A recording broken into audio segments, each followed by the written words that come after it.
cr101radio.com, podcasts, and more. 35. Who owns the child? A century ago, John Swett, 4th State Superintendent of Schools in California, 1863 to 1868, and the real founder of the state's public school system, made some amazing claims. In his first biennial report for the school years 1864 and 1865, Swett denied that parents had any rights in the public schools. Quote, "In private schools, the parents there, in legal effect, are the employers of the teacher and consequently his masters, but in the common and public schools, they are neither his employers nor his masters." End quote. Moreover, Swett stated, quote, "Parents have no remedy as against the teacher." End quote. The public school is a state institution and basically and essentially controlled by the legal agencies of the state and its counties. Public schools, therefore, are not extensions of parental authority, but are, quote, "wards of the state," end quote, and children on entering these schools become wards of the school, except, as Swett noted, when the school is a private one. In 1874, during Henry L. Bollander's terms as state superintendent, an attempt was made legally to prevent parents from sending their children to Christian, parochial, or private schools without permission from local state school trustees. The governing principle of this first attempt by the state to strike at non-statist schools was that the children belong to the state. John Swett spoke of school-age children as, quote, "the children of the state," end quote. That is, they belong to the state, although the parents still had some limited status.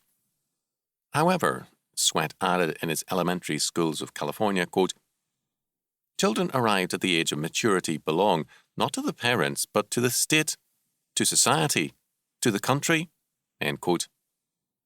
This, of course, is the fundamental thesis of socialism and communism. Instead of a government of, by, and for the people, belonging to the people under God, the people belong to the state, both as children and adults. But man was created not by the state, but by God, and man belongs, therefore, not to the state, but to God. Children are a gift and an inheritance from God, given by God and to be committed to God by faith and godly nurture and education. No man owns his child, even though the child is committed to him by God. For a man to claim ownership of his children is not only morally wrong, but also especially offensive.